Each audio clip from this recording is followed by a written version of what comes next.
अपने बीच भारतीय जनता पार्टी के माननीय राष्ट्रीय प्रवक्ता प्रखर वक्ता डॉक्टर सुधांशु त्रिवेदी जी आपको संबोधित करेंगे। मेरा विनम्र निवेदन है माननीय सुधांशु जी से कि आपको संबोधित करें। मित्रों, लोकसभा चुनाव की प्रक्रिया जो आगे बढ़ती जा रही है, त्यों अपनी हार को निश्चय देखते हुए इंडी गठबंधन के नेताओं की निराशा, हताशा और कुंठा इस तथाकथित मोहब्बत की दुकान के अंदर से एक जहरीली जुबान के रूप में सामने आती जा रही है। पहले भी प्रधानमंत्री श्री नरेंद्र मोदी जी के प्रति एहसास कमतरी यानी इंफीरियरिटी कॉम्प्लेक्स, ईर्ष्या और ग्लानि के कारण अनेक प्रकार के आपत्तिजनक, अभद्र, निंदनीय बयान दिए गए। परंतु अब ऐसा प्रतीत होता है कि इस तथाकथित मोहब्बत की दुकान में सिर्फ जहरीले सामान ही नहीं है, ये किसी सियासी फरमान का हिस्सा है। मतलब there is a possibility of a political dictate which is being given from the top to carry on giving these type of dastardly statements not only against Prime Minister Shri Narendra Modi ji but going to the extent of creating a divisive mindset among the people of the country। यानी अब सिर्फ प्रधानमंत्री श्री नरेंद्र मोदी जी के प्रति अवमानना और इसके बयान से आगे बढ़कर भारत के अंदर विभेदकारी, विभाजनकारी और राष्ट्र के विरोध तक जाने वाले, राष्ट्र की एकता पर आघात करने वाले बयानों तक आ गए। और कई बार ये लोग किस प्रकार का ज्ञान देते हैं, यही समझ से परे है।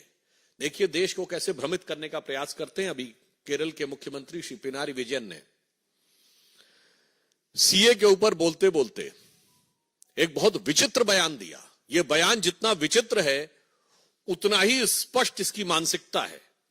उन्होंने कहा कि भारत माता की जय और जय हिंद के नारे पहले 2 मुसलमानों ने लगाए थे, इसलिए क्या इस नारे को त्याग देंगे? पहली विभाजनकारी मानसिकता यही है कि ये भारत माता की जय और जय हिंद के नारे एक भारतीय ने लगाए, ये नहीं दिखाई पड़ता है, उसमें हिंदू और मुसलमान दिखाई पड़ता है। दूसरी बात, उन्हें यह भी नहीं पता है कि जिसका उल्लेख वो कर रहे थे वो दीवान अजीमुल्ला खां, नाना साहब पेशवा बाजीराव द्वितीय के दीवान थे, उस पेशवाई साम्राज्य के जिसे भारत के इतिहास में हिंदू पद पातशाही कहा जाता है। तो देखिए आधा अधूरा ज्ञान, टकराव करने के लिए सब कुछ। तो मैं इंडी गठबंधन और कम्युनिस्ट पार्टी और श्री पिनारी विजयन के ज्ञान में और अभिवृद्धि करते हुए बता देना चाहता हूं कि वंदे मातरम जो आनंद मठ में लिखा गया, उसका सबसे पहले राजनीतिक मंच के ऊपर जो गायन हुआ वो 1895 में कांग्रेस के कलकत्ता सेशन में हुआ और जिसकी अध्यक्षता रहमतुल्लाह अहमद सयानी ने की थी। यही तो मैं कहना चाहता हूं, ये सब भारत की एकता के प्रतीक थे, मगर सियासत के मकड़ जाल में इन लोगों ने इन चीजों को इस रूप में प्रस्तुत कर दिया कि भारत की एकता के प्रतीक उद्घोषों को सांप्रदायिकता का प्रतीक बनाने का प्रयास किया। और जो चाल 100 साल पहले थी वो आज 100 साल बाद भी वही फितरत है। कृपया भारत की एकता और भारत के गौरव के उद्घोषों के ऊपर विभाजनकारी राजनीति से परहेज करना चाहिए। और पुनः मैं कह रहा हूं, इंडी गठबंधन इस बात का जवाब दे पूरी बात की ये आई कहां से। और मैं पुनः कहना चाहता हूं, उससे भी आगे बढ़कर जिस भारत माता की जय और वंदे मातरम की बात कहते हैं, पहले तो पता नहीं उनको, शायद वो लेफ्टिस्ट ही ज्ञान है। अरे भाई, ऋग्वेद के पृथ्वी सूक्त में लिखा हुआ माता भूमि पुत्रो हम पृथिव्या, ये धरती हमारी माता है, ये देश हमारी माता है और हम इसके पुत्र हैं। गीता भी माता है, गंगा भी माता है, गौ भी माता है, भारत भी माता है, धरती भी माता है, मगर कम्युनिस्टों को उसमें कुछ और नजर आता है। तो इसलिए अब यह सवाल स्वाभाविक रूप से बन जाता है कि इंडी गठबंधन के नेतृत्व के लोग इस बात का जवाब दें। अब आप आइए दूसरे राज्य पे। तमिलनाडु के मुख्यमंत्री एमके स्टालिन साहब ये कहते हैं कि तमिलनाडु के लोगों को उनके लिए वोट करना चाहिए और प्रधानमंत्री श्री नरेंद्र मोदी जी के प्रति उनके मन में, अब तो मैं ये भी कहूंगा, सिर्फ अवमानना नहीं है, असुरक्षा का भाव आ गया है। I want to make it very clear that now the statement of Sri M.K. Stalin, who is trying to portray that Sri Narendra Modi ji is not working to the interest of Tamil Nadu people, is derived not only from the motive of having disrespect towards Prime Minister, but rather than it signifies a sense of insecurity in him. Because at present, Prime Minister Shri Narendra Modi is the most popular leader even in Tamil Nadu. और मैं fact के रूप में बता देना चाहता हूं, भारत के इतिहास में पहली बार ऐसा हुआ है। मैं पूछना चाहता हूं, प्रधानमंत्री जी ने अभी काशी में एक माह पूर्व तमिल में जो बोला था उसे एआई के जरिए सीधे तमिल में ट्रांसलेट किया गया।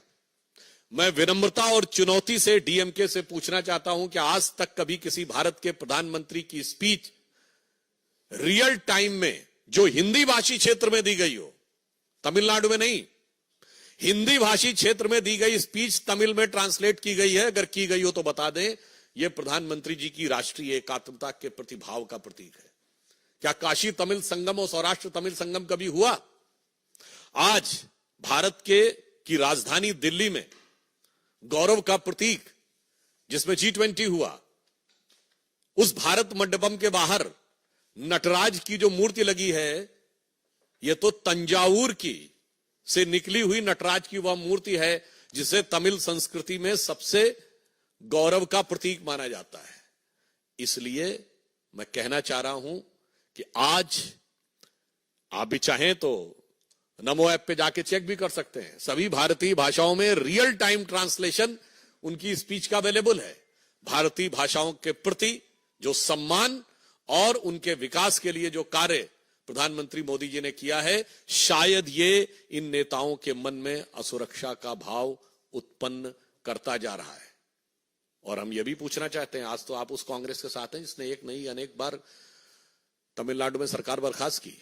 श्री एमके स्टालिन कृपया बताएं कि 1998 में अटल जी की सरकार आने से पहले डीएमके की कौन सी सरकार अपना कार्यकाल पूरा कर पाई थी? कांग्रेस ने तमिलनाडु में कभी विपक्ष की सरकारों को कार्यकाल नहीं पूरा करने दिया। और श्री पिनारी विजयन बताएं कि भारत के इतिहास की पहली गैर कांग्रेसी सरकार 1957 में केरल में कम्युनिस्ट पार्टी की ईएमएस नंबूदरीपाद जी के नेतृत्व में हुई, क्या कार्यकाल पूरा कर पाई थी? इसलिए जिनका अतीत इतना खतरनाक है वो आज के यथार्थ से डर रहे हैं। Those who are having this type of dark past, now they are fearful of the present day ground realities, which is having a very huge support from the grassroots level in favor of Shri Narendra Modi. तीसरा, कर्नाटक से। अब बताइए, कर्नाटक के कांग्रेस सरकार के संस्कृति मंत्री श्री शिवराज तंगडाडी ने बयान दिया है कि जो छात्र मोदी मोदी के नारे लगाए उनके ऊपर थप्पड़ मारने चाहिए। मैं पूरे देश के जो भी इंटेलेक्चुअल एस्टेब्लिशमेंट के लोग हैं, अपार्ट फ्रॉम इंडी गठबंधन, पूछना चाहता हूं, क्या इस देश में लोकतंत्र को समाप्त करने का अरण्य रोदन करने वाले, की रुदाली करने वाले लोगों से पूछना चाहता हूं, राजनीतिक नारे लगाने के ऊपर आप थप्पड़ मारने की बात करेंगे, और वो भी प्रधानमंत्री जी के नाम के ऊपर, और आप कहेंगे कि यह लोकतंत्र है? और फिर वहां तो कांग्रेस की सरकार है। मैं पूछना चाहता हूं कांग्रेस पार्टी से, सोनिया जी से, राहुल जी से और कांग्रेस के अध्यक्ष खड़गे जी जो वहीं से हैं, ये वही कांग्रेस पार्टी है जो गांधी जी के विचारों का अपने को प्रतीक बोलती थी। जो कहा जाता था एक थप्पड़ मारे दूसरा थप्पड़ आगे कर दो, गाल आगे कर दो, अगर एक गाल पे थप्पड़ पड़े तो दूसरा गाल आगे कर दो। इन विचारों वाले आज कहते हैं कि नारा लगे तो थप्पड़ मारना शुरू कर दो। ये अवश्यंभावी हार की हताशा में हिंसा तक उतर आने की एक खतरनाक प्रवृत्ति का प्रतीक है। ये कांग्रेस उन्हीं गांधी जी की प्रतीक है जिन्होंने तो नोआखली में जाके इसलिए अनशन किया था कि अगर हिंदू समाज के लोग मारे भी जा रहे हैं, हिंसा भी कर रहे हैं, हत्याएं भी हो रही हैं, तो भी प्रतिक्रिया मत करो, शांति से बैठे रहो और आज ऐसे थप्पड़ मारना शुरू कर दो। इसलिए यह दर्शाता है कि ये राहुल गांधी की कांग्रेस का गांधी की कांग्रेस से कोई मतलब नहीं है। केरल का बयान इंडी गठबंधन के सीएम, तमिलनाडु का बयान इंडी गठबंधन के सीएम और कर्नाटक जहां प्रत्यक्ष कांग्रेस की सरकार है, कम से कम कांग्रेस को आज स्पष्ट रूप से यह बताना चाहिए कि इस प्रकार के विभाजनकारी, इस प्रकार के विभेदकारी और इस प्रकार के हिंसात्मक, these type of divisive and violence provoking statements are having any relevance in the democracy or not। और मैं इसलिए यह कहना चाहता हूं कि इस चुनाव में जहां एक तरफ भारतीय जनता पार्टी और एनडीए प्रधानमंत्री श्री नरेंद्र मोदी जी के जांचे परखे और खरे नेतृत्व में प्रखरता के साथ जन जन का समर्थन लेते हुए 400 पार के लक्ष्य की तरफ आगे बढ़ रहा है, वहीं अंतर विरोधों से, कुंठा और अवसाद से ग्रस्त होकर अनेक प्रकार के नकारात्मक बयानों को देते हुए यह तथाकथित इंडी गठबंधन सिर्फ पराजय नहीं, मैं कहूंगा आत्मघात की तरफ आगे बढ़ रहा है। इसलिए मैं अंत में सिर्फ यह कहना चाहता हूं कि हम एक भारत श्रेष्ठ भारत पर विश्वास करते हैं। सारा भारत आज एक नए स्वरूप में आगे बढ़ रहा है। आज से तो हिमाचल मोदी जी के नेतृत्व में भारत एक नई करवट लेता हुआ दिख रहा है और भारत की युवा पीढ़ी बहुत स्पष्ट रूप से देख रही है कि उसकी आकांक्षाएं इस नई राजनीति के साथ हैं। ये पुराने जमाने की घिसी पिटी राजनीति, वर्ग, जाति, क्षेत्र में विभाजन करके व्यक्तिगत स्वार्थ और अहंकार को साथ में रखकर चलने की राजनीति अब पूरी तरीके से आउट ऑफ डेट, यानी कालबाह्य हो रही है, वो उसके साथ खड़े हैं। तो मैं देश की जनता से सिर्फ यह आह्वान करना चाहता हूं कि इन चुनावों में ऐसी प्रतिगामी शक्तियों, यानी ऐसी रिग्रेसिव फोर्सेस को बिफिटिंग रिप्लाई दें, समुचित प्रत्युत्तर दें और मोदी जी के पक्ष में इस रूप में खड़े हों कि अरुण गगन पर महाप्रगति का अब ये मंगल गान उठा, करवट बदला अंगड़ाई ली सोया हिंदुस्तान उठा। धन्यवाद।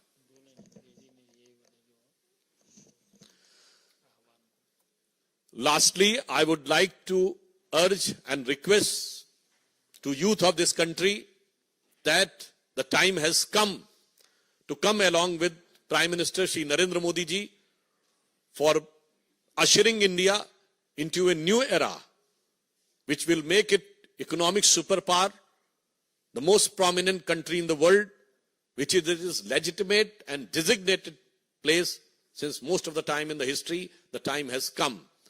Rather than these type of outdated, regressive politics of the past generation, which was based upon division on the base of linguistic, division on the base of region, division on the base of caste, and trying to portray these things, and the real thing is to control all the wealth and power in favor of their family. This is to be discarded, and in new era, a new politics under Shri Narendra Modi ji is to be supported.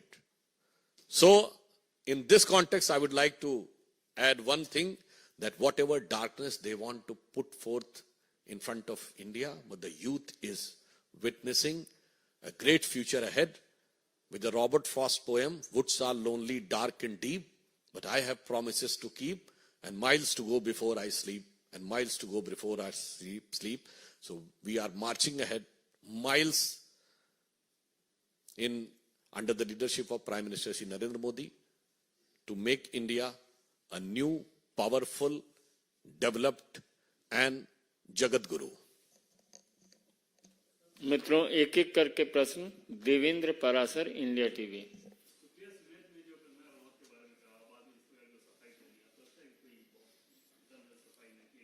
एक बात में तो बहुत दम है। उन्होंने कहा कि हमारे अकाउंट जो थे वो दूसरे कई लोग डील कर रहे थे। पहले उनकी गठबंधन की एक नेता है जिनके प्रश्न वाले अकाउंट विदेश से डील हो रहे थे। अब कांग्रेस की, आप ये समझिए, जो सोशल मीडिया की चेयरपर्सन है वो कह रही है उनके अकाउंट कई लोग डील करते हैं। बहुत साफ है कि कांग्रेस की जो बातें हैं, इनके अकाउंट्स कहां से डील होते हैं, ये देश को समझना चाहिए। कौन कौन सी शक्तियां डिजिग्नेटेड डिजाइन मैसेजेस भेज देती हैं जो सीधे एज इट इज कर दिए जाते हैं, ये अपने आप में इस बात को प्रमाणित करता है कि कांग्रेस और इंडी गठबंधन किसी अज्ञात शक्तियों के हाथ में खेल रहा है। एक मिनट सर। हिमांशु, आज तक। सर, आपकी पार्टी के एमपी हैं दिलीप घोष, उन्होंने आज एक बयान दिया है। बंगाल की मुख्यमंत्री गोवा में जाकर कहती है मैं गोवा की बेटी हूँ, त्रिपुरा में कहती है मैं त्रिपुरा की बेटी हूँ, और ये बताएं कि वो उनके पिता कौन है, ऐसे किसी की बेटी ना बन जाए। देखिए, इस बयान के संदर्भ में मुझे जानकारी नहीं है, मगर मैं इतना जरूर कहना चाहता हूं कि हम सब भारतीय जनता पार्टी के कार्यकर्ता और यह मानते हैं कि हर भारतवासी भारत मां का ही बेटा और बेटी है, और हम सब उस भाव में विश्वास रखते हैं, तेरा वैभव अमर रहे मां, हम दिन चार रहे न रहे। आनंद पांडे, टीवी 9।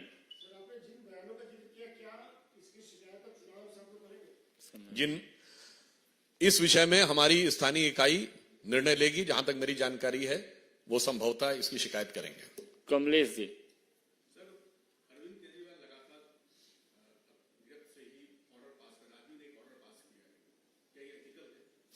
देखिए, ये नई राजनीति का नया किरदार है कि कट्टर ईमानदार कारागार से आदेश पारित कर रहे हैं।